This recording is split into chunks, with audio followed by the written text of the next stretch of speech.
What's happening? What up? What's going on, Pastor Jeff? How you feeling? Man, I'm sleep hosting tonight. Listen, sleep host away, my friend. My brother. Sleep host away, man. You've earned it, man. What is happening on a Saturday night? Nobody's watching because the Grammys are on. It's Sunday though. It's Sunday night. Okay, it's Sunday night. You sleep too. Nobody's watching because the Grammys are on. But truth be told, we all know all you're gonna do is get up online and post about how demonic the Grammys are. Right. If somebody was dancing in some fire, or there's a gay kiss or something. So saints, Illuminati, making Illuminati symbols in the middle of performances. So just spare yourself and your friends and family the pain, the rhetoric, the arguments, the debates, the holy oil. And just invite them to Sunday night service. Come on down. Come on down to service. I hope everyone had a great Sunday. We hope you can hear us. You got some fancy new mics. Thanks, Big Mike. Fancy new mics from Big Mike. Big you Mike already know how you do. They fell off the back of a truck. That's why y'all need to get him as a producer. Yeah, but you got to pay us a royalty though if he gets any gigs out of us. But man, what is happening? What's going on, Sarah? Good to see you, Charlene, Lady Dela Cruz, Rashad. Yes, sir. It's a great night. Oh, before we get into what's happening, we do have some shirts from last week. I know we got one of the sisters that want a shirt. I don't know if the other one, we got to check those comments. So you never know. If you watch us, you might get a free Religiously Incorrect shirt. So that's why you should tune in, like, share, tag, Black Owl. You want that? You want this. You don't want to walk around with our faces on. I mean, you're not getting the hoodie. You're getting the shirt, the halter. It's in the halter. The halter. Even if you're a man. We should still...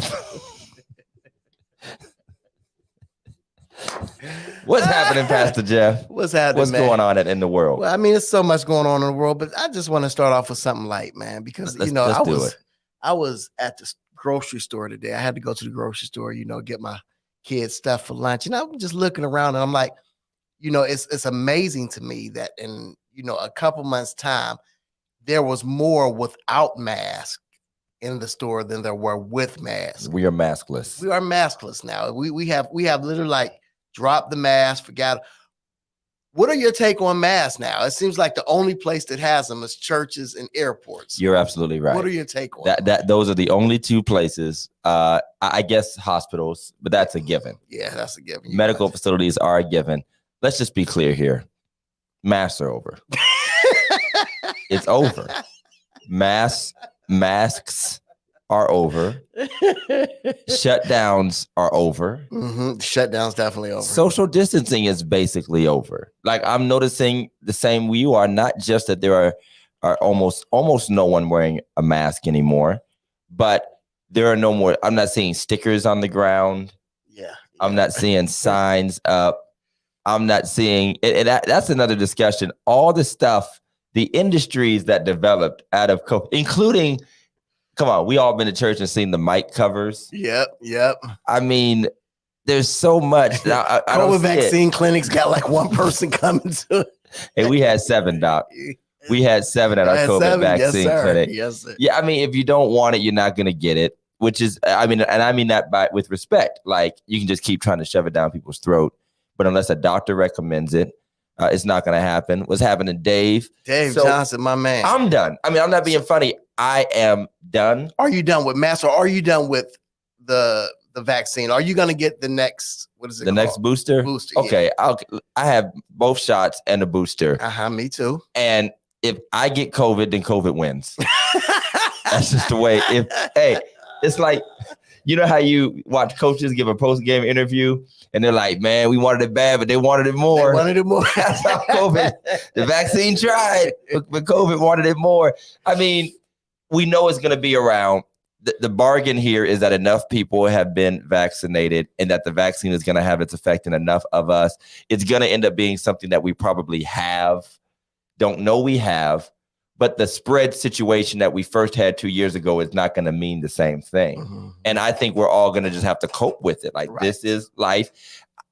I barely wear a mask at all. I'm about to say something. Our church, almost everybody wears a mask to church. There was one individual who doesn't even go to our church, but sometimes comes through our church, who gives a big fuss about it. But between the temperature checks, which at this point are slightly unnecessary, And the mask, everyone wears them, and we haven't made a decision yet about not wearing masks, but I'm over wearing masks. I had to do something for Action yesterday, and I went to a church in Youngstown, and it said, you know, you must be vaccinated to come in this church. And if you, but when you come in, masks are optional. I mean, first of all, I don't think nobody's checking your registration papers if you come in, so you can literally lie. Remember when they were acting like that was a Nazi thing? Like, right? Like they're gonna check your registration like you're going to internment camps. But yeah, it's not just inconsistent. Now you have places that still have signs up that they're not enforcing, and I'm never on the side of people who have caused chaos when the signs were up. Right. And the people had to enforce it, the waitresses, the cashiers, whatever. But knowing that we went through all of that, if you're not going to enforce it, take the stuff down. Take it down. Take it down. Take it down. You know, because then, then I do put one on because, I'll go to the store and I'll see masks strictly enforced. I go back to my car, get my mask, go back in the store, and everybody else in there ain't got it. Now I'm mad because I didn't walk back to the car. Right. Yeah, I'm not wearing them too much and almost at all. I only have, and now because I'm not wearing them as much, now when I do need one, I have to scramble for one and make sure I have one in my glove box. Right. Or in my pocket, like my jacket. I try to keep one in my jacket pocket or something. But what do you guys think? Before we move on, we got a couple minutes before we get to our subject. It's a free-for-all tonight. Are you still masking up? Yes or no? Do you get upset when other people don't mask up around you? Is anybody churches? Oh, has anybody church? No, has anybody church let said, it go? Let it go. I've seen some optional. I've seen some major churches. I don't want to call them by name to put them. Well, I guess it doesn't matter. But I've seen some churches that were bigger churches, Black churches, which of course were usually the most cautious, right, absolutely, saying masks are optional now. Wow. And we might be teetering on that.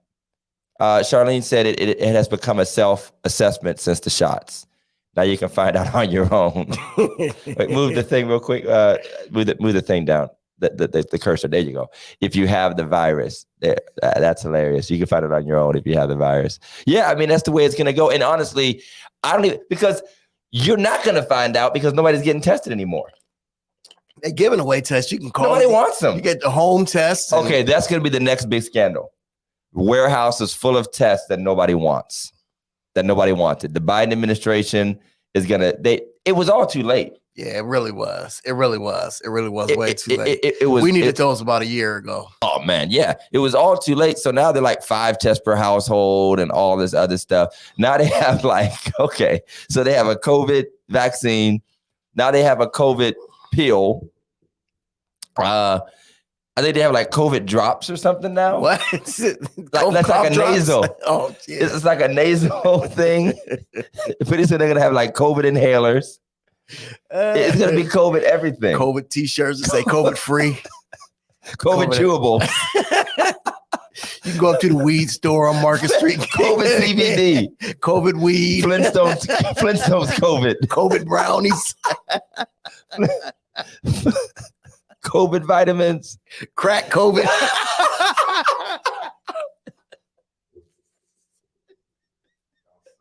All right. This one too far. The show is over, man.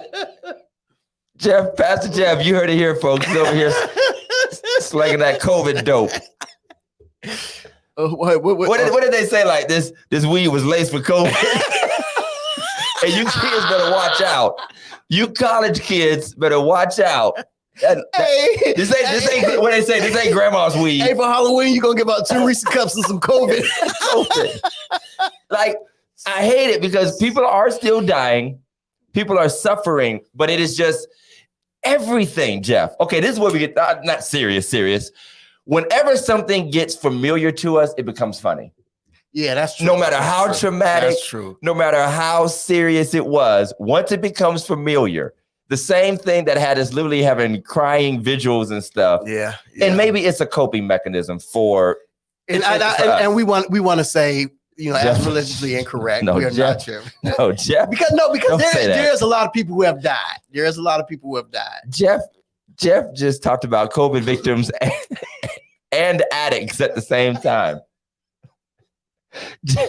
I want y'all to know that Jeff just insulted COVID victims and drug addicts. I have not insulted any COVID victims. Did you not just say crack COVID? But I wasn't. Let's move on. We're losing we're losing viewers already. So yeah, that's the story with COVID, and I'm over masked, but because of my love and respect for elderly people, yes, vulnerable people, individuals with low immune systems, that's what's going to keep it going in our churches and space like that. Even if it feels like it's more for show, and I don't mean that in a fickle way. That's really what it is. Yeah. But it still is showing respect.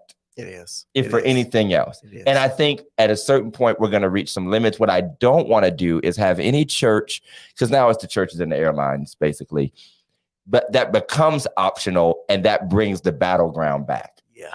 Yeah. Because somebody will say, yeah, it's optional, but if you really love me, you wouldn't take the mask off. Yeah. And then someone will feel challenged by that. That's what I worry about.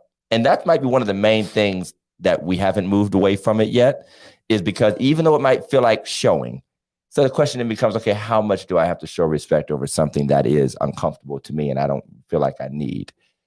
So quick question, real quick, and I know how much time we got. Real quick question. It's just us. Do we now go back to church hugs? Because that's something we lost. I hug people now. Okay. I still try not to. Matter of fact, we had the right hand of fellowship today, and I just told him to walk past the person. I think it's shake hands, man. I still want to. I don't say give me some love anymore. Now I've seen a lot of people who did. They still shook hands or they bumped hands, and some people done the elbow thing. But I'm not hugging. No, when I hug people, I don't say come give me some love. I say come get this COVID. I wrap my hands around. Come get this. We want to thank our sponsors, Religiously. Oh, wait, we're not sponsor time yet. My bad. I forgot what time it was. What time is it, Jeff? Meme of the week. Meme of the week. Because it's meme of the week. Meme of the week.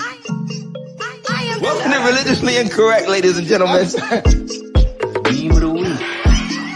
Meme of the week. We thank you. Send us your memes of the week.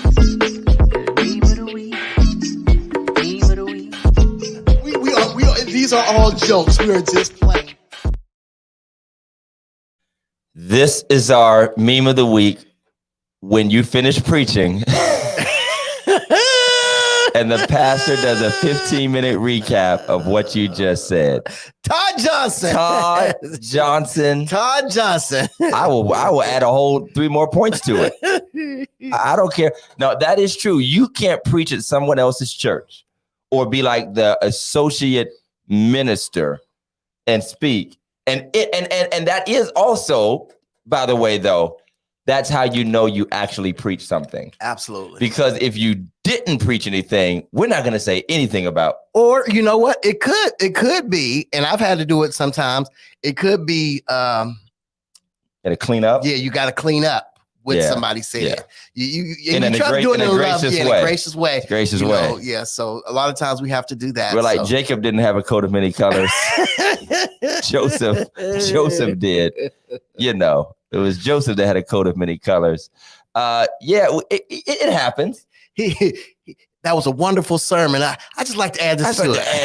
I want to. Can I piggyback on what he said? I want to just bring in the tail end on this. You know. And we will go and get happy. Get happy. And the church want to hear us anyway. So right. That's the truth. Yeah. Re-preaching the sermon is a real thing. And Pastor Jeff, it's one of those things that when you're coming up as a minister or even a young pastor in the church and you see other people do it, you say, I'm not going to do that. Right. And then you end up doing it. Yeah. It comes with the territory. There should be a class. That should be a part of seminary. Re-preaching 101. Piggybacking 203. All right. Now we're talking about our sponsors. Phillips Care family of businesses. You already know what time it is. Get ready for spring cleaning. Check them out. Residential, commercial. Call my man Fernando at 330-219-7916. You got leaves and logs and stuff into your yard, and you have things that need to be cleaned up. I got some siding and some issues that need to be fixed in my home. I'm calling Phillips Care. and I wanted to take care of my carpets that have been tracked through. Look them up on Facebook, Phillips Care LLC. And while you're at it, you know that yard needs done. You're not going to do it. Let them do it. They've been in business for 10 years, Pastor Jeff. Yes. Trumbull, Mahoning, surrounding areas, weekly, bi-weekly, mowing, edging, trimming, lawn mowing. Call Phillips Care LLC at 330-219-7916. Look them up on Facebook and tell them Religiously Incorrect sent you. Fernando, you are on now. I just put that picture back up, Mike. Put it back up. Put that picture back up. Because that house is not worn, Fernando. Yeah, that house ain't worn. That house is nowhere near worn. That lawnmower ain't worn either. You can't buy that lawnmower at Lowe's. That is not a Warren house. That is not a Warren house. Portland house. I need you to stop with the false advertising. Fernando, you need to go to 4th Street and take a picture of you getting chased by pit bulls while you try to cut the grass. Check out Phillips Care. They've been real. They've been real with us, man. Yes, they have. Jeff, what is everybody talking about this week? Let's set the stage. Let's set the stage. We're gonna. Last week, after the show was over, I said, y'all, let's grab some wings and go chop it up. We literally went somewhere and just sat down. A couple games were on the TV. Mm-hmm. And at the exact same time when we left this studio and went to grab something to eat, our phones blew up at the same time. We all trying to listen, find out what's happening. We thought it was a joke or a skit. What happened, Pastor Jeff? What happened? It was a slap heard around the world. The slap heard across the world. Now listen, I'm gonna be very transparent. This is the last time I'm talking about this.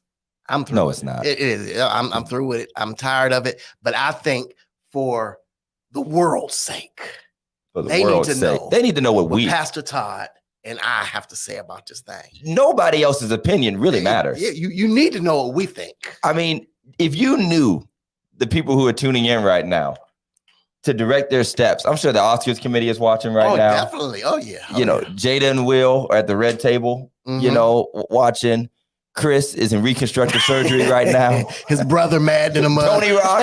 Tony Rock is watching us from the public housing. He got Tupac on. From the public housing he lives in. So we know the story at this point. Chris told a joke about Jada, and at that moment, Will Smith walks up and slaps Chris and says some words, keep my wife's name out your blankety blank mouth, twice. What people thought was a skit or a stunt apparently is real, as far as we know, as of 7 days. And I feel like if it was a stunt, somebody would have leaked it by now. Absolutely. Somebody would have leaked it within about 36, 48 hours. Too much went on for it to be a stunt. So I guess maybe we need to frame the conversation a little bit. Is it really worth it to break down what people think they thought they saw? Like Will laughed first and then he looked. Is that worth talking about? And what do you think about that whole thing? I mean, it has to be worth talking about, because there's so many. First of all, none of us really know. None of us really know what was said between Jada, between the laugh and the slap, because he did start off laughing. But I don't think anything was said. I think it was just a look. I don't because it cut away. So I don't, because somebody when it came would have back, said though, somebody would have said they leaned over and they appear to have said. I just feel like it's been dissected so much that if anything was verbally said, even if they didn't hear, but when it came back, she was gone. She wasn't gone. I thought she was gone. Mm-mm. Okay, maybe I missed. No, that. She was there. They never left. Okay, she was there when he went up there and smacked. Yes. Okay. Yeah. I didn't see. All I saw was the other girl. The Lupita. Yeah. No. I mean, I have a different take. A lot of people say Will laughed first, saw the hurt on Jada's face, right, and then he got angry, and that he was laughing at first, and then went into this gotta take up for my hurt woman mode because I realized da.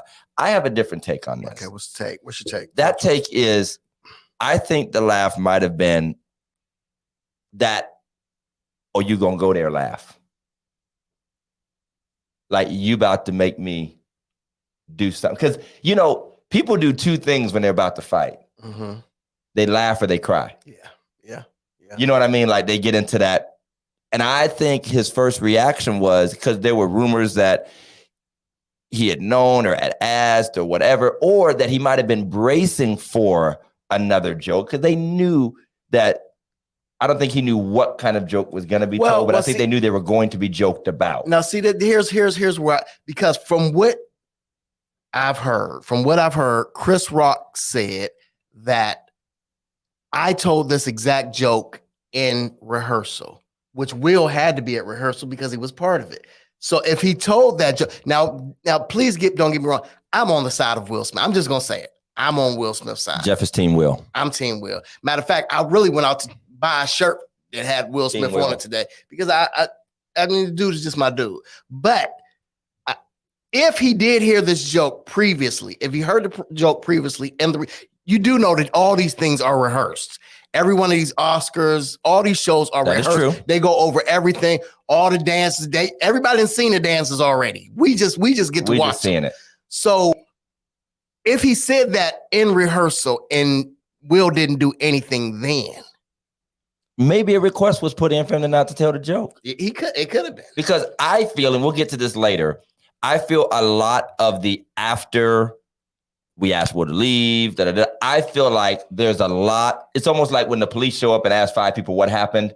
I think you're starting to hear different stories and stories being cleaned up. Right. And so I think that's going to continue. Chris didn't want Will arrested. Chris wanted to leave right away. Will, all this different stuff. At first it was nobody checked on Chris. Then it was people did check on Chris. So maybe somewhere in there it was communicated that, or maybe he thought, hey, that's just a rehearsal joke. He's not going to say that live. Right. Maybe there was an idea that wasn't going to come because everything that is said in rehearsal doesn't make it live. Right. That's true. So maybe that was it. Let's see, that's the whole thing about the rehearsal. Why would the audience be there during the rehearsal? They are. A lot of them are. The stars, some of them, they have to... they have to know their cues because they got to be there anyway to know their cues and all this other stuff. Okay. So I believe, and I want to talk about, Marlon just talked about the entanglement situation, but let me go back to just the Oscar part, then we'll talk about that. Okay.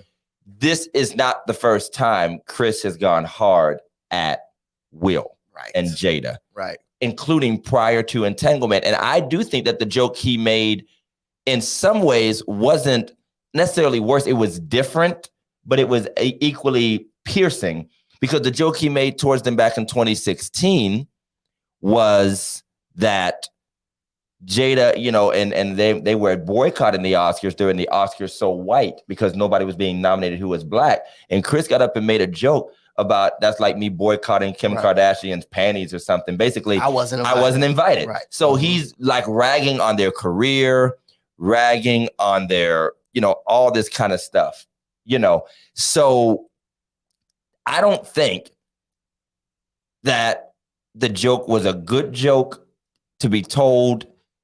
And it makes me laugh that people are trying to kind of pass off the joke. Oh, jokes are jokes are jokes. Why is it that we live in this super sensitive society until we decide a joke's a joke?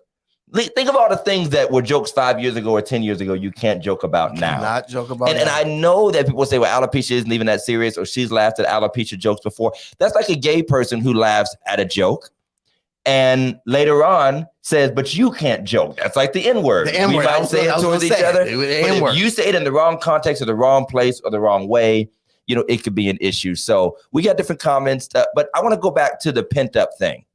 To the what? The Pent Up thing. Marlon was saying it was pent up.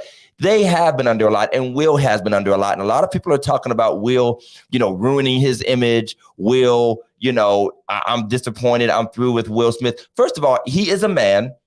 And people talk a lot about this entanglement thing. And I think we need to talk about that part. Well, we have to talk about it because let's just state the obvious. They've talked about it themselves. They went on air. Public talked about it. He talked about it in his book. They were separated. Yes. They were separated. But by the time they got to talking about it, they were together again. Right. I understand and that. They chose to share it. But I'm just saying what they're saying is he should have beat up August Alsina. You can't. That's not they the weren't same together. thing. And it's not even the same thing. So and I appreciate you saying that. Comparing someone disrespecting your wife and saying that a person and it is disrespect of a marriage or whatever you want to call it, even if with the separation. But obviously, there's talk about open marriage. Right. There's talk about her, like you said, the separation, her being with the person. And we all know that you probably would even bug out even more if you were fighting over a woman like that, in the same way that we joke about fighting over a man and fighting over a woman. To me, those are not the same thing. An entanglement and all that is a choice situation. Now, if somebody ran up on his girl, right, while they were good and married, grabbing on her butt, yeah, a slap, a punch needs to occur. Yada, yada, yada. In a hurry. So, but you're talking about a choice. And to me, I get tired of those false equivalencies. Those, well, this guy's running around and he ain't got slapped yet, and Chris Rock got slapped. And by the way, perhaps their marriage got stronger. They became more in tune with each other. Will decided he was going to man up. I mean, after somebody got on Facebook talking about he wasn't the man I wanted him to be, now he going to try to be a gorilla. Right. Yeah. Right. Absolutely. Try to be a gorilla. So I agree with you. The entanglement is a pent up situation. They've been getting it all year. He made the choice to share his life, to be human, and he became the butt of jokes. And so honestly, people were actively ruining his image before this ever happened. Oh, absolutely. Absolutely. And enjoying it. And I think from what I hear, he got some sources, man. He knows some people. A lot of them. I'm just saying, we're talking about what I hear on Facebook, because as I'm reading the comments, a lot of they're saying it was unscripted. The producer said maybe it was, but what I seem to hear more than anything else is that people seem to they dislike Jada. They think she has been disrespectful to her husband. They think she's she's manipulating him. She's putting him in his position. She put him in his position. I'm just like, I don't know. I mean, they've been married for all this time. I don't know, man. There's a lot of different people in this world, and people love differently. People's marriages are different. Thank you. People have different opinions on their marriage and how they run their marriage, how they run their household. You know what I mean? They just happen to be in front of people, and I don't always think it is wise for people to share their lives. But I think a part of these stars doing it, when people say, "Well, why would they get on there?" I bet $1 million that I do not have that they decided to get ahead of a story and do what everybody else does, which is basically capitalize on the story, because somebody else was going to make money and get all the attention off of that story. Right. Mm-hmm. And so unfortunately that comes with fame, and it's that particular type of fame. And I'm seeing it more and more when people have problems, they choose to address it the way they desire to address it, because it's going to be used anyway. It's going to be a tabloid. It's going to be somebody selling photos to a newspaper or something. So that does come with their status. And I agree with you, what you said about piling on Jada. And I'll be honest, I don't believe in piling on anybody. Right. Not Jada, not Will, not Chris. I could say I didn't like that joke Chris told. And I do have a belief, because I am a comedian connoisseur. I love stand-up comedians. And then the comedians were talking about the First Amendment joke. It's just a joke. You should be able to joke about what you want. People will attack you. Listen, I know for a fact that this is not the first time a comedian has been approached about their jokes. This is the first time it's happened on a platform like that. Right. Comedians know their limits too. And sometimes that limit comes from the respect you have for a person. And Chris showed Will, I don't have respect for you. And a lot of people said, well, Will's not showing the love of a black man to another black man. You're not doing something. Why didn't Chris show the love of a black man by laying off of Will and Jada, when he knows that the whole world was already going to joke about them? Why? So when you talk about black violence against each other and putting each other down or putting each other, I feel like it's a two-way street. Yeah. And he could have left them alone. Let Will have his day and his moment without any jokes. Because let's say Will didn't do anything and there were just moans and groans. His award would have still been overshadowed. He still would have had to respond to the joke in some way or another, because it was a tasteless joke. True. Period. And let's talk about the jokes. Let's run jokes. Read Lady Charlene's comment and tell me what you think about it, Pastor Jeff. Will Smith made a joke about a bald-headed man in the 80s at the Arsenio Hall. I can't see it. At the Arsenio Hall show, the crowd booed and he shouted out to the audience, "It's just a joke." Yeah. I saw that clip. What do you think about that? Now, it was in the early 90s, late 80s. What do you think about that? I mean, I'm so torn on this, because honestly, I know whatever, it doesn't matter whether it's COVID, whether it was, Kevin Hart when he, had his infidelity, whatever is going on, that's going to be the joke. That is going to be the joke.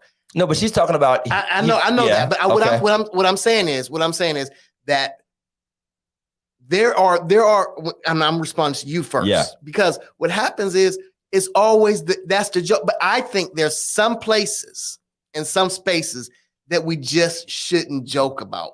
And I mean, I think the whole, if you're going to talk about the infidelity, because they already talked about it, I don't even think Will would have went up there about that. But I think when it talks about a person's health, and I don't know how serious alopecia is. So I heard somebody. Tatum was saying it is serious. I have family members that have dealt I've heard with a lot of people talk about Jada has always had short hair, and she has. Right. You got the other girl who a lot of these girls are going bald, period. But I just think, some jokes have just went too far. Now, as far as what Will Smith, I didn't see that joke, so I really don't. I don't know. Yeah, he told it on the Arsenio. Okay, so my rebuttal to Lady Dela Cruz is, if Will Smith is telling a joke about a bald-headed person on the Arsenio Hall show in the 80s, then Will Smith couldn't have been but 20 years old. And you would expect that type of joke from a person that immature, and you would expect it in a time where there was a lot more no holds barred. And he and Chris Rock are darn near 50 or more now. And so I just feel that comparing a young man to an old man, I get that he told the jokes. People might think it's coming back around, but I would chalk that up to his youth, when I'm sure if he could go back at this age, even before this happened, he would not be telling that joke again in a public way. He was probably young, didn't know how to manage himself very well. I'm sure his publicist at a young age told him, yo, I'm from the Arsenio Hall show. So was this just somebody in the audience? It was one of the band members from Arsenio's show. I was watching. We're talking woof, woof, woof. I mean, how long ago was that? I mean, I was watching a rerun of Def Comedy the other day where Martin Lawrence was on. And Martin Lawrence, somebody was there. I don't even know who it was. He's a popular guy. Yes, I saw it. And it was, I guess he was dating MC Light. And he said, he said MC Light is all this, all that. He talked about her, and he got her name test. And he said, and I slept with her. And the guy got up, walked out, and everybody laughed. For me, I'm ready to fight. Yeah, I'm ready. Might have been. I don't care if you did sleep with my girl. You ain't about to tell the whole world you done that on in the middle. Yeah, so, I agree. I mean, I do feel like as a husband, and my wife said, you would not have got up and went up there and slapped him. I probably wouldn't have. But I definitely sure enough would have had to talk with him afterwards. I agree. I sure enough would have had to talk with him afterward, especially if my wife is hurt. And y'all know I like to fight anyway. So yeah, let's listen to yo. Southside, Doc. I want to hit Marla's first about the joke wasn't bad. Marla Mitchell says the joke wasn't bad. G.I. Jane wasn't a prostitute. She was a hero. So I heard this a lot on comments. The joke wasn't bad. G.I. Jane wasn't a prostitute. She was a hero. It was not worthy of a slap. Let me hit the first part about G.I. Jane wasn't a prostitute. It's not a bad. Some people said he was comparing her to someone good. You passed it up. It's down. Under Tatum's comment about alopecia. Up. I don't know how you're missing it. Up. One more. Marla Mitchell. I'm sorry, Marla Rich. I'm sorry, Marla. Here's what I'll say about that. The joke was obviously not about the character G.I. Jane. It was about Jada being bald-headed. Right, That's what it was about. Right. And nobody's taking that much time to think about, oh, G.I. Jane's a hero. And she's saying, I can't wait to see Jada being a hero. And that's what Chris is saying. I don't think anybody thought that in the moment. I think that's becoming, here's another thing. First of all, if it was about G.I. Jane being a hero, it wouldn't have been a joke. That's not a joke. That's not funny. I was watching, exactly. It's not a joke. Right. And there were some people, honestly, and a lot of older people were like, they thought G.I. Jane 2 was a real movie and Jada was going to be in it. Like there were people who literally didn't know that he was making up a joke. Then there was another meme that was out about where the real joke is that the person from G.I. Jane cheated on somebody and blah, blah, blah, blah. So there's a cheating joke in there somewhere too, which here's what happens. We start adding a bunch of context that didn't exist in the moment. We start finding, basically conspiracy theories with stuff that could not have possibly gone through somebody's mind in the milliseconds it took them to decide to jump up there and slap somebody. Now, was it worthy of a slap? Here's what I'll say. On the Oscars, most of us could agree that kind of thing shouldn't happen. But do people get slapped all the time for disrespecting individuals? Man. Do people get slapped? Okay, here's what I'm going to say. And maybe this is a shift in the conversation. That maybe this needs to be a shift. And I do want to hit Pastor Bowie's question. Matter of fact, let's take Pastor Bowie's question first. The question becomes, do comedians have joke sovereignty? Need you to slide. There you go. Is everything open for a joke within their profession? I think the answer is now, no. Not now. Not with cancel. Thank you, Big Mike. Not with cancel culture. With cancel culture. That's right. They'll tell you that. Mm-hmm. I mean, come on. How many? You could say it. Get online and say something about trans people. Get online and say something about LGBTQ. Get online and say something about cancer patients. My wife is goofy. Get online and say something. He should have been slapped for Pootie Tang. Absolutely.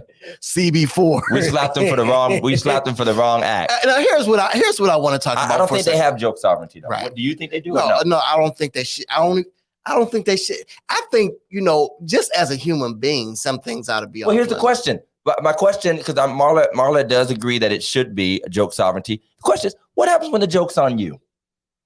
And don't say, well, and Marla, you're proud, with your hair, and you've done that, and you rock it well. We love you, but let them hit that thing for you. That's not a joke, right? It might not be this, but it could be that.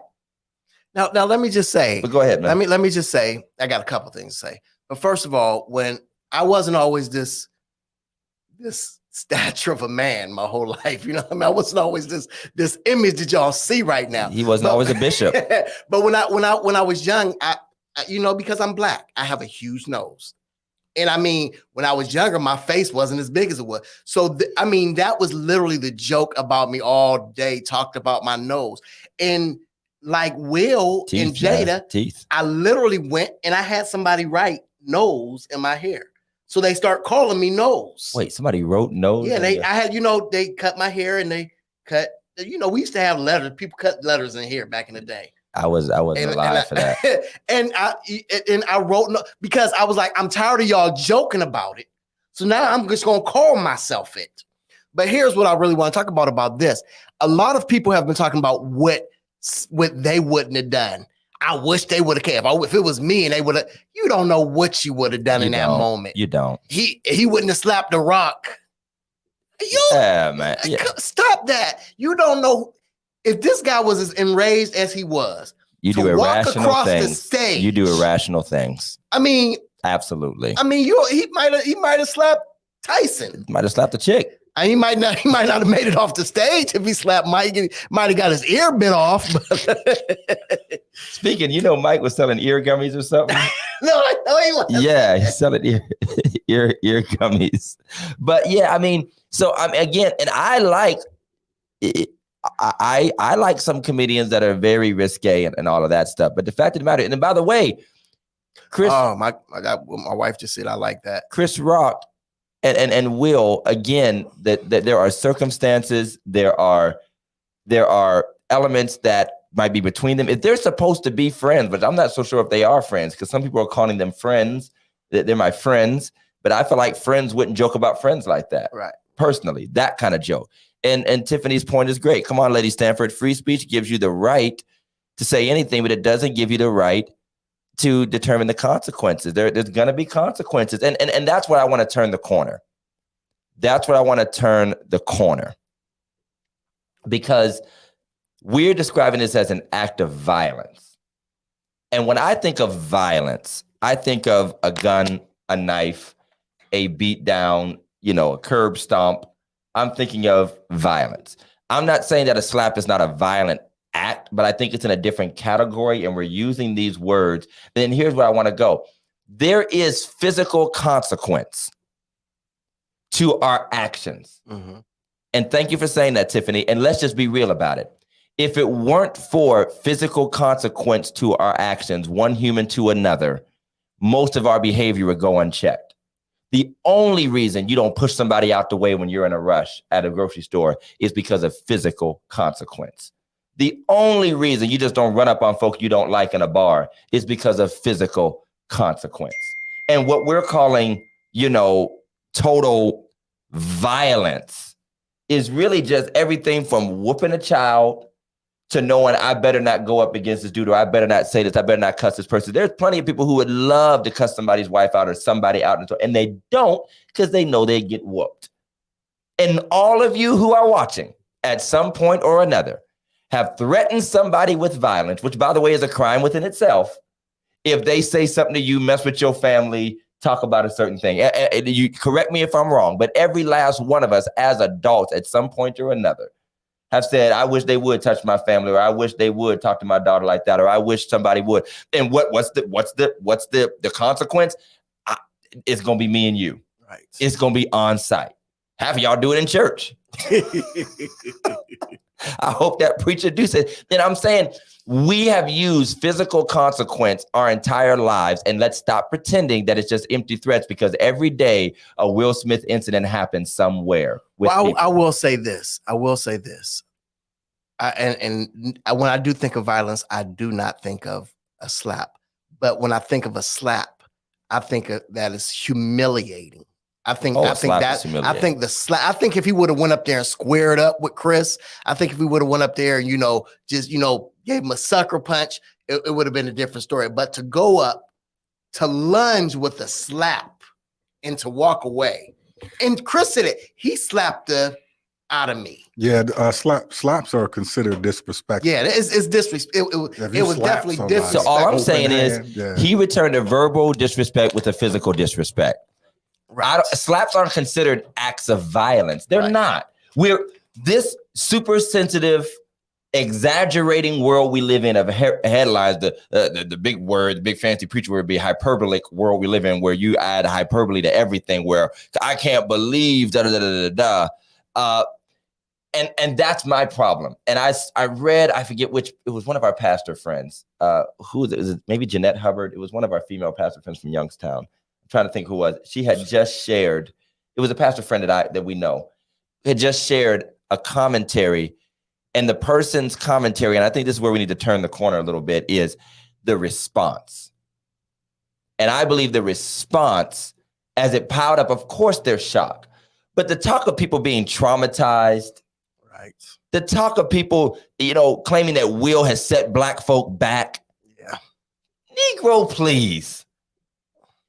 I thought we were over stereotypes. That Tupac and Biggie ain't set us back. That he's perpetuating the violent Black man. No, he's a human being who responded poorly to a situation. He overreacted, responded poorly. This whole I was traumatized, this is why kids don't act right in school. No, you don't raise your kids right. That's why they don't act right in school. If you mean to tell me that Will Smith is the reason your children are getting suspended every day from school, when half of them don't even consider Will Smith a star, they ain't gonna know Will Smith movies. They watching YouTube stars open up boxes and toys and play with them. So to sit here and pretend like fourth graders don't know how to act in school because they saw a slap on TV, I feel like it's been over the top. And I one of the reasons I wanted to draw back from Black people joining the course against Will Smith is because all that was going to do is give more fuel for white people who hate all of us to use the nuclear option against him. I'm not saying that I couldn't see the wrong in what he did, but I believe that when we pile on too much, then we're giving this nuclear, they should file charges. They should, again, how many times have there been pushes, shoves, incidents between neighbors, people at a club, all that? Are we all just filing charges on each other now for everything? Absolutely. That's my problem. I'm sorry, I keep hitting this mic. It's the overreaction and some of the language that we've allowed others to use, and go ahead and ask oh man, I got to, you go ahead with Janet's question about what, because I saw this, he wouldn't have hit a white person.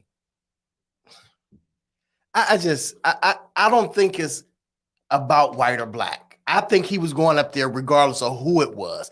I don't care if it, like I said earlier, I don't care if it was The Rock. A lot of people have used The Rock because he's built. Listen, anger don't care about how built you is. There it is. Anger don't care about if you white, if you black. You know, when those people come in and shoot the schools up, they ain't looking at who they shooting. They shooting. Well, some of them are. But I'm just saying, anger. Bring me the black kids. Anger. I think at that point, Will would have hit. Whoever hit was anybody. Up there. Probably anybody but a female. And yeah, right. Anybody but a female. And he's suffering the consequences already. What? I mean, yeah. he already having to deal with movie deals, you know, being all and having all the wrong kind of press. And he has gone out of his way. We remember when Will, like MC Hammer once, tried to have a more edgy, persona and all. It wasn't there. So he went back to the family friendly, and then others found out that that's where it was at because people like Ice Cube was doing family road trip movies on family vacation. But what I'm saying is, what I would say is don't make it white or black, make it circumstantial.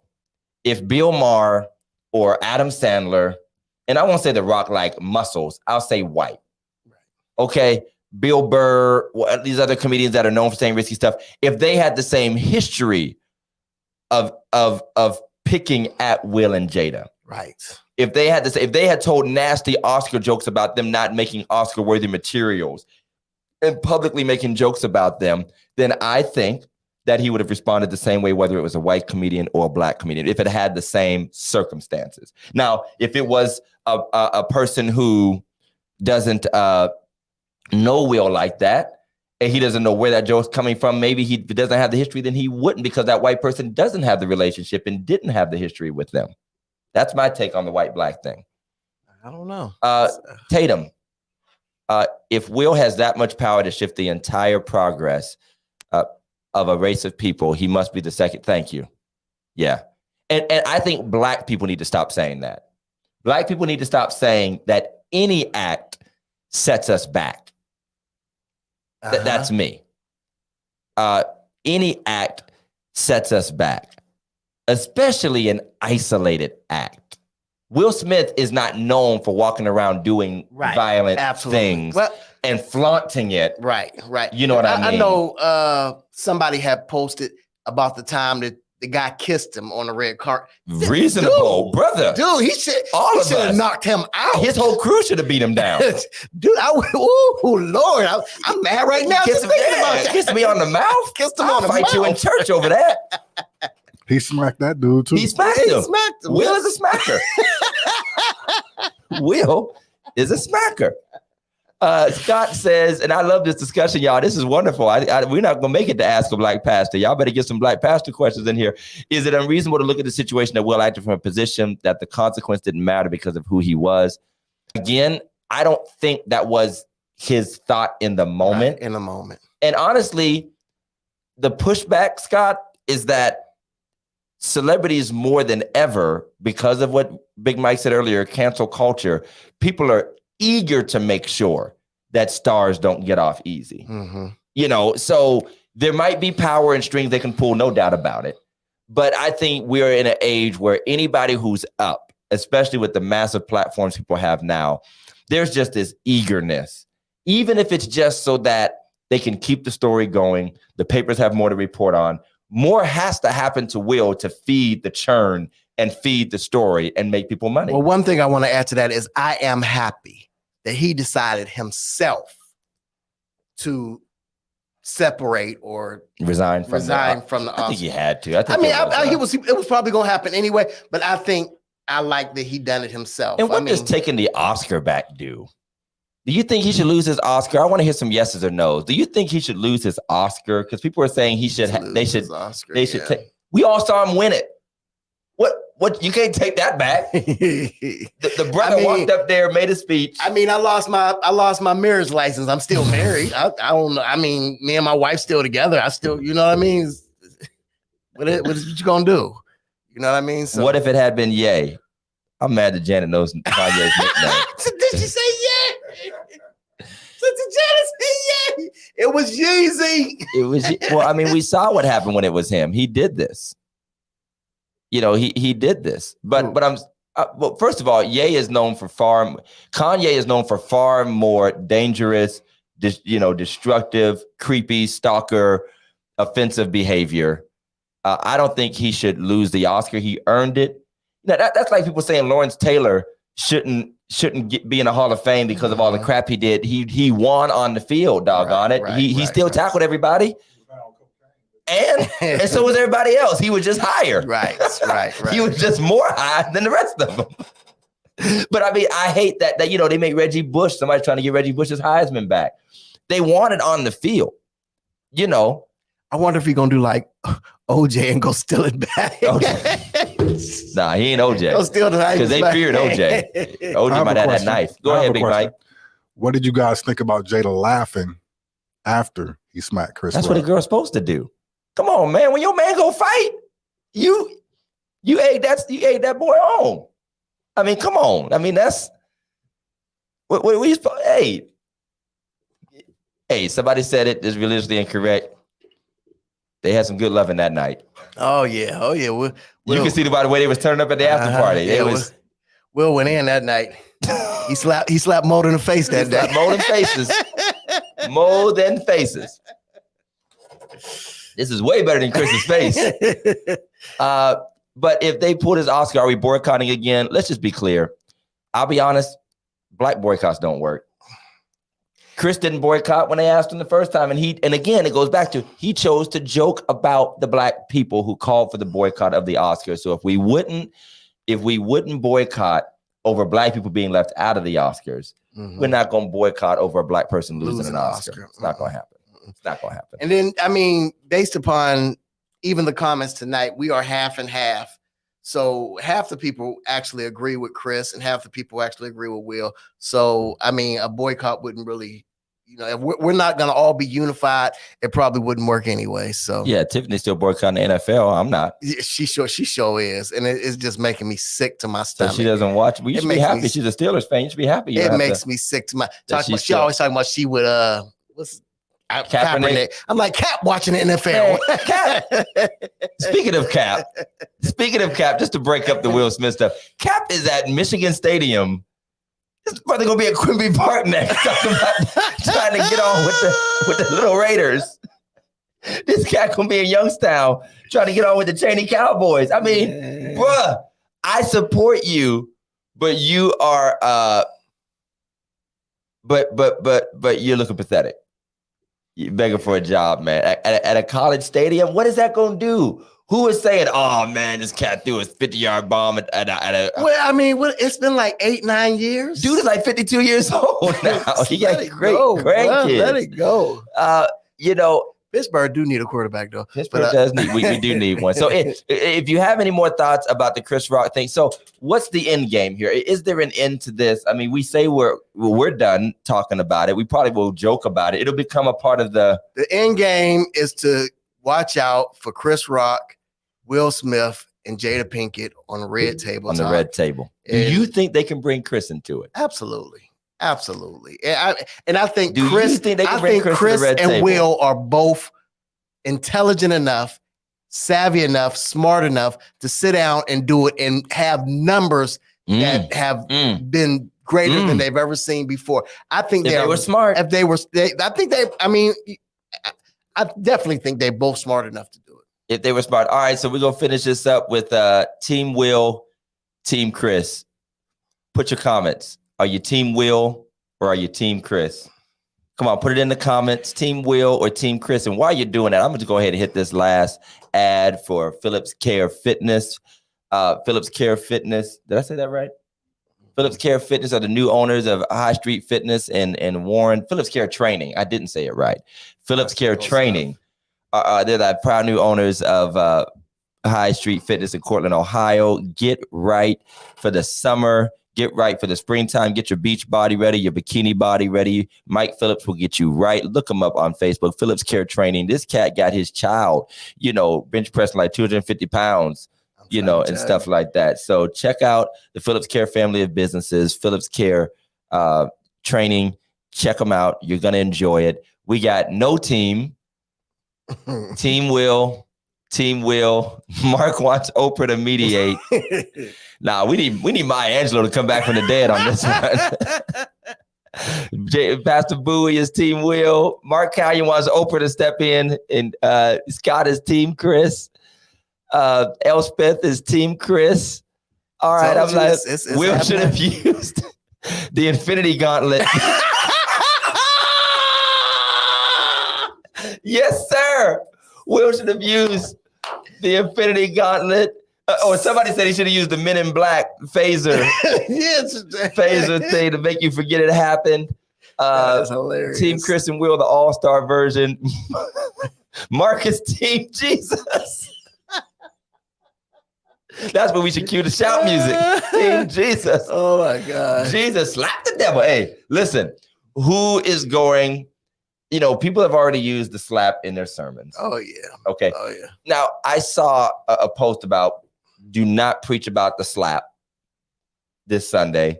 And then the first person to have a sermon about the slap was Jamal Harrison Bryant. And somebody actually said, well, at least he'll make it interesting, which I'm sure he will, because he's a wonderful wordsmith. But we all know Jesus is going to slap death on Easter. Absolutely. Come on, sir. Yes, we, sir. we all know. Yes, sir. Jesus is going to slap death. You might as well just get ready for it. Jesus walked up on the stage of the Oscars. Death was telling jokes about his bald-headed children. And Jesus slapped the grave, death, and hell. And now he sits on the right hand of Jada. I mean, and early on the right hand of Jada. All right, y'all. So we're going to give the last 15 minutes or so, 10 to 15 minutes of Ask a Black Pastor. Listen, guys, this is your chance to ask a pastor, a black pastor. It doesn't have to be a black question. It doesn't have to be a black question, but they're often more entertaining. So ask a black pastor. We are black, whether you know. We are black. We have black churches. It's not just the lights. It's not makeup. We are black. We are predominantly black. And there is a special culture. There is a special way that African Americans worship that people often want to ask questions. I've seen some Twitter feeds and some Facebook feeds like ask a black person any question. And some of them are just the most hilarious questions in the world. So we want you to type your questions in, tag somebody, share this. We got great numbers tonight. Share, tag. If this is entertaining, hit the likes, hit the hearts, hit the laugh emojis. Let us know. Somebody gave us the angry emoji. I hope that was about, Will or Chris and not us, but it might have been your COVID crack joke that you told earlier. That very well could be it. So if you have Jada didn't have him mauled by a bear. Hey, I made the comment that, and somebody else put the meme up that Elijah beat up somebody who picked on him for being bald-headed when the kids. Well, he didn't beat them up. A bear came and mauled the kids that talked about Elijah. And then I talked about when people said violence is never the answer. Okay. When people say that physical retribution, physical activity, I don't like to call it the word violence. But when people say it's never the answer, it's never appropriate, I put up that picture of Jesus turning over the tables. And he made a whip. He made a whip and attacked them with it. Is this not the word of the Lord? This is the word of the Lord. He made a whip and attacked the money changers with it. And watch you can't this. Deny it. And the next verse, it says, and many came. And many came. Many came. After he got done beating folk. Maybe I ought to try that. Listen, I might need to slap a deacon. All right, we got a question. Angry emojis push the algorithm. You know what? You're probably right, Scott. You know what? If y'all gonna put some more angry emojis. I want a bunch of angry emojis right now. You know what? That's right, because they said Facebook tunes things to where there's debate and anger. Me and Mark were talking about that. Okay, dear Black Pastor, what are Black misconceptions about heaven? Oh, that's a good one. All right, I'll go first. He got his wings. Fly high. My uncle got his wings today. They're looking down on you. They're looking. Now that's universal. It is. It is universal. It's universal. But it's definitely. They're turning up in heaven right now. Do heaven got a ghetto?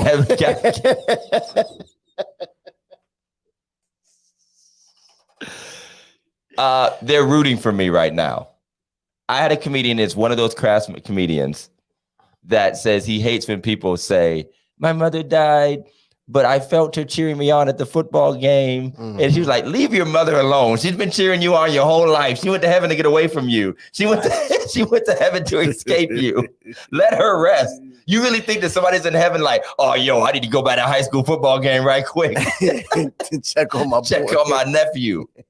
Yeah, definitely the fly high stuff, that they're an angel now. God needed another rose for his garden. So he just destroyed yours. So he just totally destroyed your life. He just totally crushed your entire spirit because he wanted another flower. Okay, Tiffany, what's wrong with your wife? Maybe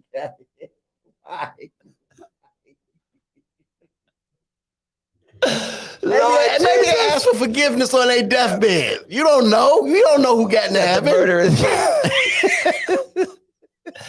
That everybody went to heaven. Everybody's going to heaven because I was there when they were baptized, or we grew up in church, or we went to Sunday school.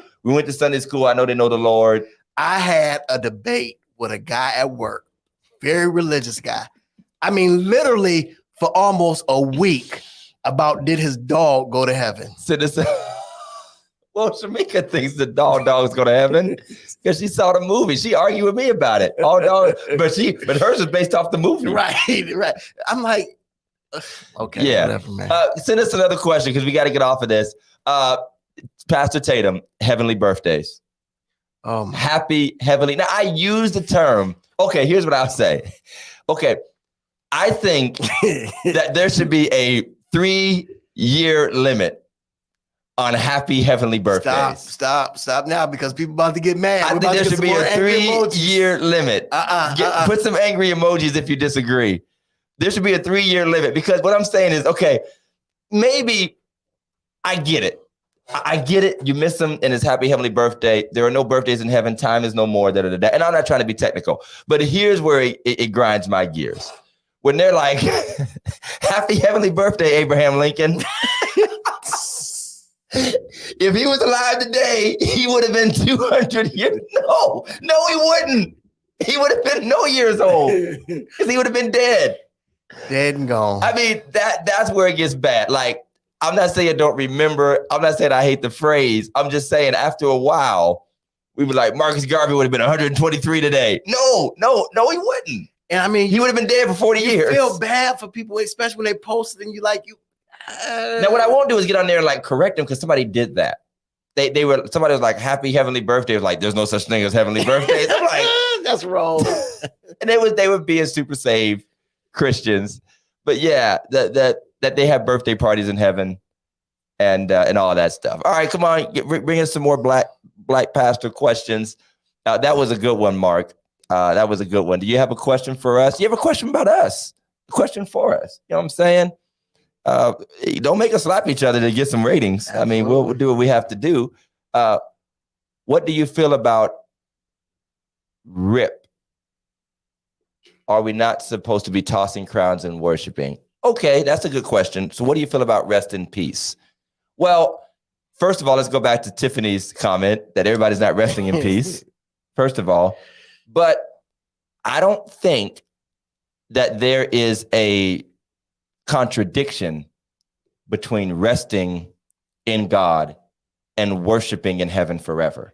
Because to me, that is rest. It's not effort. One and the same. Yeah. I think that we think of worship as being an activity of effort and energy that tires you out, and it's something you have to do and get up and go to. Yeah, in this life. But if you are a glorified being, you are in a place where there's nothing else to do but worship and rest. And, the idea of rest is not just sitting on like a heavenly lazy boy, So I think the worship is the rest. That's Absolutely. Me. Absolutely. I totally agree. I would just say also that, I think a lot of people have used that RIP for, as my wife said, a lot of people are not resting in peace. It's just a reality. I think it was, they're resting in hell. I can't. Yeah, it makes people feel better. But I remember one pastor. I can't even remember who he. I I can't think of his name, but he said, these people ain't never wanted to come to church, ain't never been church, didn't like church. Now y'all just gonna roll up in here and make them have a church funeral. Y'all are let's be clear. He said, y'all are taking advantage of a dead man. Ooh, that's a good one. And we're not just, and to be clear, we're not talking about church. We're talking about their belief in Christ. Right. You know, right. I understand exactly what he means, but some people would say, well, it's not about church. No, they were literally saying Jesus isn't real. Right. And I've watched people do that. Who I had a family member who was of a spiritual nature, but she did respect and call back to her Christian heritage. But there are some people who are literally like, this is fake, this is phony, I don't believe in any of it, And because of our convictions, we're dragging them in, like you said, to make ourselves feel better. And maybe that's why funerals themselves, while it can be and should be in a case a celebration of one's victory and entry to heaven as we believe it, maybe funerals don't have to be about that and just be a memorial of the person. We turn the corner into it being a constant, everybody gonna go this way, you better be ready, Jesus could come back, altar call at funerals, everybody's crying and carrying on. And I'll be honest, and I mean no disrespect, but if as many people as you claim got saved at your funerals that you've done, because I remember one time we took a list of like 27 names at one funeral I did. And we even took names and sent them letters. It was like, this number is no longer in service. Wrong address. All right. Which goes to Marla's. Go ahead. You know, can Christians go to hell? And I mean, and why don't people think there's a hell? Yeah. Why don't you go? I mean, here's the thing. I think a lot of people get it confused because a lot of people, especially at these funerals, they come up based upon emotionalism. Not actually for salvation. Their cousin just died. Their friend just died. You've preached a wonderful service or whatever. We've preached a wonderful service. And they come up based upon emotionalism. They never decided to take any true transformation. The Bible says, and we ain't trying to be all preachy, but the Bible says, I am the Father.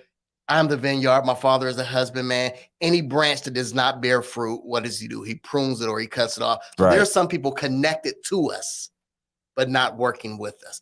Everybody on your team, everybody wearing your colors aren't on your team. So. Well, I take issue with not the issue with you, Marla, but a Christian is a Christian. And a Christian is a person who believes in the death, burial, and resurrection of Jesus Christ and has accepted him as their Lord and Savior. And they are automatically going to heaven based on that. Well, if it's, based on that. But if an individual is simply connected to church or learned about God or has lived according to some what we call Christian principles. Okay, so here's the question, though. I mean, because a lot of people come up, and because they come up to the altar, we automatically say, okay, or they say they've accepted. And we say, you're saved right now. Right, you're saved right now. And then that goes into, are you always saved forever? Once saved, always saved. So let's just argue about that for another hour. Can Christians go to hell? I think that if a Christian goes to hell, they were never truly a Christian in the first place. Hell is going to be full of saints, K1 said. And I think you're right. And again, that definition of saints is going to be people who did church really good. Right, that's right. People who did church really good. Scott, I'm not exactly sure what your question meant. If you could just rephrase it a little bit. Was a prodigal son ever not a son? No, my short answer would be no. I get what you're going with it. No, he was always a son. And I see he's answering that. If you're prodigal, you're still a child of God. You're still a son. But the Bible also says in John, 1 John, I think 1 John 2, I think, there were those who were with us who left us because they were never really with us. And so that is a heart thing. And it is true to an extent that you just don't know anybody else's true heart intent. And there are going to be, maybe for real, K1, some people that we were just convinced. And here's the thing, we won't know it. I'm not sure we'll even know it. Like, I'm in heaven, and I know people use the scripture about the rich man and Lazarus, but that's kind of a different context. Abraham's bosom, paradise, whatever, Sheol. Again, we're getting technical now. But this whole idea that I'm going to be in heaven, when we looking down at people in hell and laughing and stuff, I mean, what am I? I mean, I'm sure but I like that. I like Mark's question. I'm laughing right now. Come on, Mark. What type of white person is a good fit for Black church membership? The white comedian. That white comedian. What's that white comedian name that said he went to a black church? Oh yeah, Gary Owens. I want him at my church. That is one of the funniest ones. I want Gary Owens at my church. Here's what I would say: a white person that is willing to live in the reality that Black people live in every day, and willing to be a minority, and willing to embrace the fact that you're a part of a culture that's not your own. There will be jokes you don't get, positions you don't agree with, and African Americans do it all the time. Absolutely. All the time. The apostolic churches are so strict, none of us are going to heaven. Hey, there's some preachers like that, man. They got their members convinced they're not going to heaven at all. Yeah. At all. Yeah. It's only going to be 44,000 of us up there. Right, it's only 44. So what's your white person answer? I said Gary Owens. Owens? I mean, seriously, like you said, it's somebody who people with rhythm. People. No, I mean, seriously, it's people who are willing to understand our issues and the fact, that what we go through is real, and it's gonna come out. It's gonna be spoken about, and you're going to have to, we are Black pastors at Black church, at majority Black church. We're going to talk about Black issues. We ain't got nowhere else to talk about. We're going to talk about marching. We're going to talk about Cheryl Brady's of the world. Yeah, we're not Paula White though. No. Oh, thank you, Scott. The tithers. Thank you. You answered for me, Doc. Yes. Tithers. Bring me all the white tithes into the storehouse. Scott, you said it best. Scott, answer. Yes, you said it. That is the end of the show. All you white tithers out there, white people who aren't in a hurry to go home.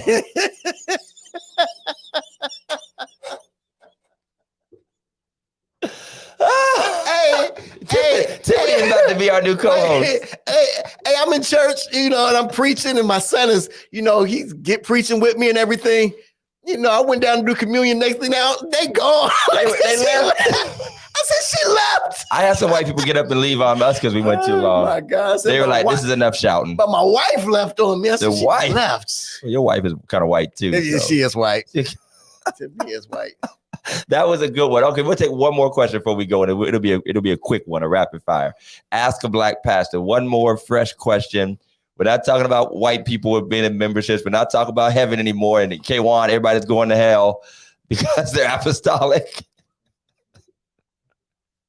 Mike, you got a question? I think K1 has been through some things.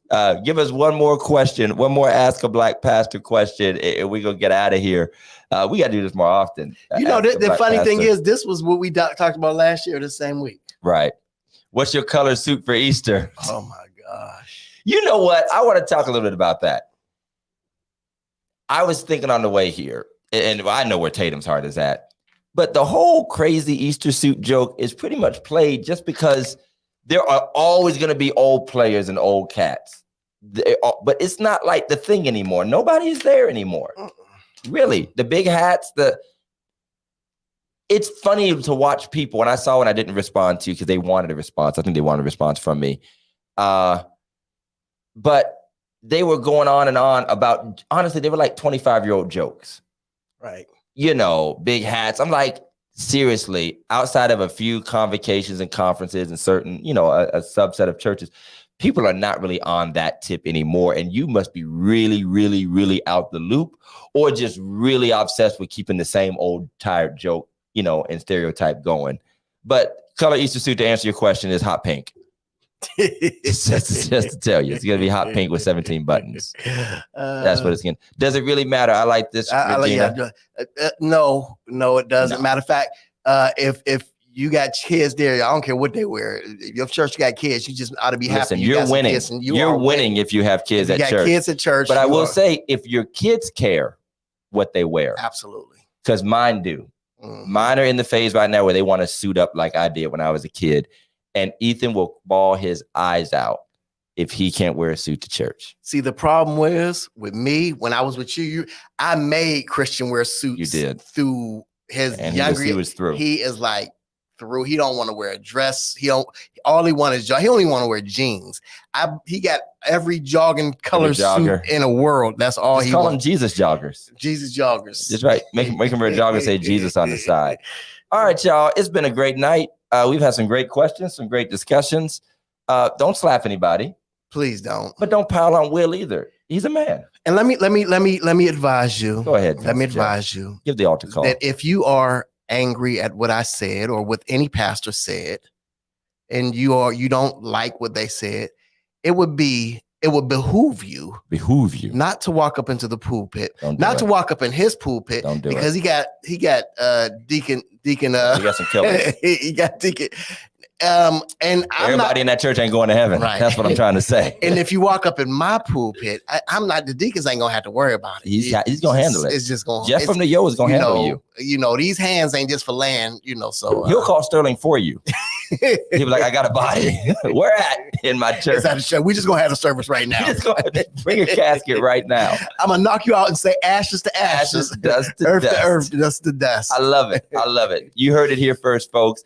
Thank you for tuning in. If you haven't done it yet, I want you to like Religiously Incorrect on Facebook, follow us on Instagram, YouTube, and Twitter, and especially on YouTube and Facebook. Make sure you hit the alert. It's a little bell or the alert button at the top of the page. That means you'll get a notification you ain't saved. You're right about it. We're working on it. We're working on it. Make sure you do that. Make sure you hit the hearts, the likes, the angry faces, whatever. Get us more likes and share it and join us for Sunday night service. Now, watch our schedule because it's the Easter season. Nice. So we'll be posting up when we'll be doing shows, and we are going to take some breaks in here. I know you're going to miss us.